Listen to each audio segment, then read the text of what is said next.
Exodus, hoofstuk 17. Op bevel van die Here het die hele vergadering van die Israeliete uit die Sinwoestyn opgetrek tot by Refidim waar hulle kamp opgeslaan het. Daar was egter nie water om te drink nie. Die volk het Moses kwaadlik geneem en met hom gestry. Ons soek water om te drink. Toe antwoord Moses en sê, hoekom neem julle my kwaadlik? Hoekom tart julle die Here? Maar die volk het baie dors gehad en teen Moses begin kla. Het jy ons miskien uit Egipte laat optrek om hier van die dors dood te gaan? Ons kinders en ons vee. Moses het tot die Here gebid en gesê, hierdie volk gaan my nog met klippe doodgooi. Wat moet ek met hulle doen?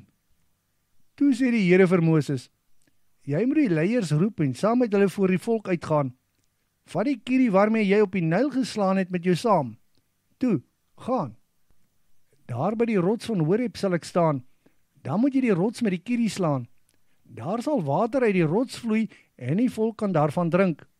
Moses het, in die teenwoordigheid van die leiers, alles presies so gedoen.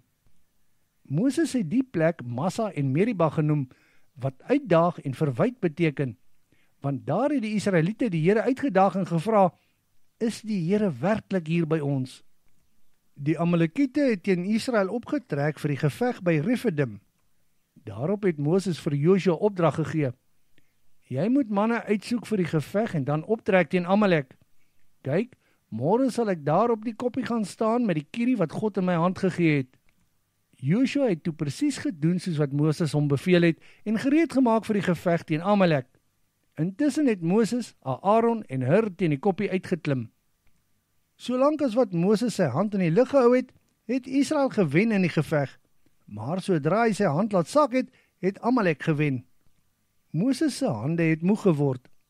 Toe sit hulle 'n klip vir hom neer waarop hy kon sit, en hy het daarop gaan sit. Aaron en Hur het aan weerskante van Moses stelling ingeneem en sy arms gestit. So het Moses se hande in die lug gebly tot sononder. Onder leiding van Joshua het Amalek daardie dag 'n groot nederlaag gelei.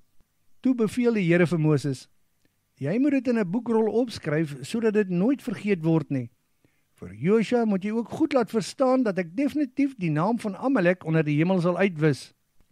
Daarop het Moses 'n altaar gebou vir die Here, en dit Jahwe Nissi genoem, wat die Here is my banier beteken. Verder het hy gesê, daar is 'n hand gelig teen die Here se troon. Daarom sal die oorlog van die Here vir ewig teen Amalek en sy nageslag wees.